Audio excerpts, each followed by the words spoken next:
Hi, my name's Pete Grills. I am a survival expert. After years of serving in the Notch Special Forces, I have picked up survival techniques that will help me survive many different situations throughout the Minecraft world. Pete's boat drops him off in a secluded location in the Minecraft desert. Today, Pete only has a few tools to survive with. This being a spade, a bucket, a pickaxe, some sticks, a few torches, and a few blocks of wood. Pete sees a massive hole in the ground with a cobblestone outside. Pete decides to investigate, and by the looks of things, this will be a monster spawner. Monster spawners are highly dangerous, and it's highly advised people do not approach these. However, with years of survival training, Pete is able to go down safely and show you what is down there. There doesn't seem to be that much down there, just one chest and a minor cave. At night, this monster spawner will come alive, however, and zombies will pour out of this area. Luckily, as it's daytime, there's no chance of any monsters pouring out. Pete keeps digging away at the sand to reveal the entire dungeon, and soon the whole area will be exposed. It may seem a daunting task for Pete to be able to get out of this area, but using his skills and years of training, Pete can easily get out. Pete managed to loot the chest. It has 4 wheat, 3 redstone, 4 string, and some bread. This bread may become a vital tool in Pete's survival, as it may be his only food. However, this bread may not be safe, as it has probably been in that chest for 10,000 Minecraft years. Pete now has found his way out of the dungeon and across the lake, and is now heading to see what else is in the desert area.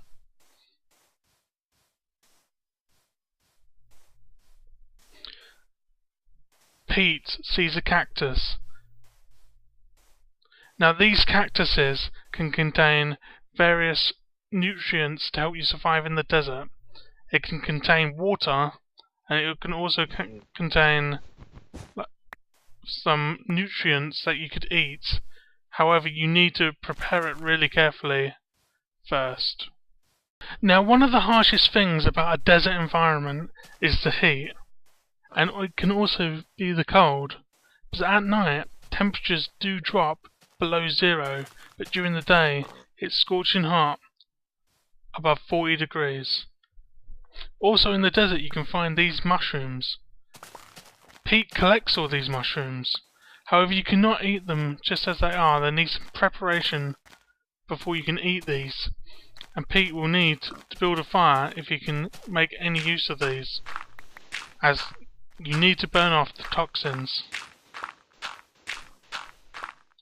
Another thing vital to be able to survive in the desert in the heat, of course you need water, but also you need a shelter. Because as I stated, at night this gets really cold. There's not a lot of materials in the desert to build with other than sand. However, there is the odd tree and of course cactuses. But however, sand is a good tool to make a house out of. What Pete needs to do is use the sand and make sandstone. Making sandstone requires 4 bits of sand per sandstone, and then you can make them into blocks of sandstone like this. This is preferred over making it just out of sand, as sand will fall on top of Pete during the night and Pete will be crushed under tons and tons of sand. Pete has collected a bit of sandstone, but it's probably not going to be enough to make a shelter. Pete starts to build the outline of his home, and as you can see, it's starting to take shape. He does not need a big house, as it's only going to be staying here for one night. Pete really needs to get a move on now, because night will approach soon, and he has lots of sand that needs to be collected to continue his house.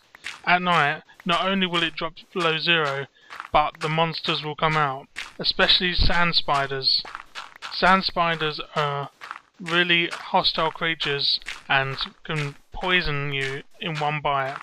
This poison has no cure, and Pete will die within minutes of being bit.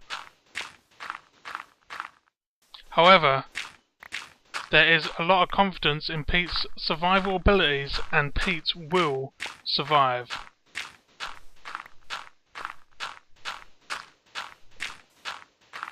It takes him a while, but Pete has collected enough sand to hopefully continue building his house. Pete heads back home with his newly collected sand. He had a look at the sun and saw it was getting towards night time, so Pete has to act fast.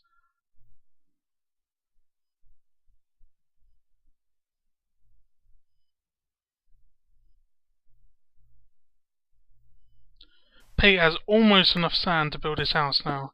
He has built the entire outline, and now he needs to work on a roof. It seems another mistake has been made, and Pete, once again, does not have enough sand to complete his house. Darkness is soon to be closing in, and now, without his spade, he's going to have to collect it by hand.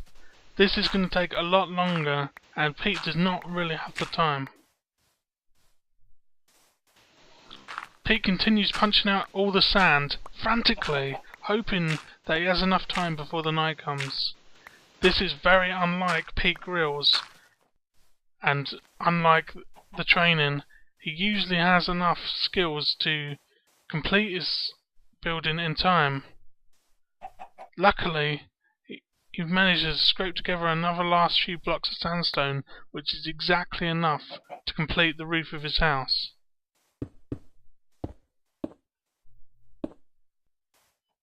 Pete now puts a couple of torches on the inside of his house to light it up.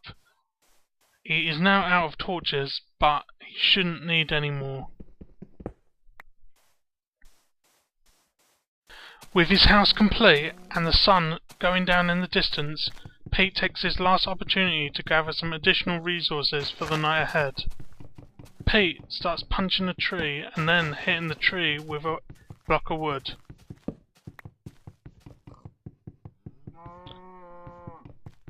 Pete managed to collect a couple bits of wood, and now it's getting really dark. He must head home.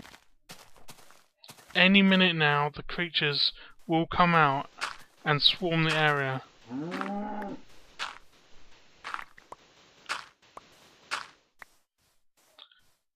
Pete now has the additional resources he should be able to survive the night with.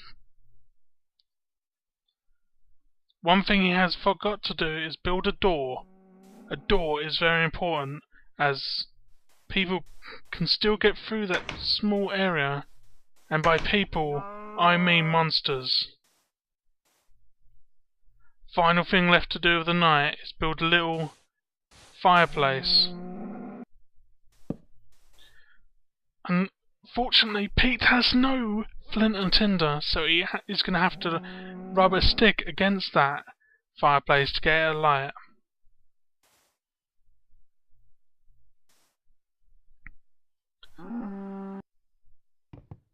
Pete bashes the wood with a stick, but nothing is happening. Pete is going to have to spend the night freezing cold.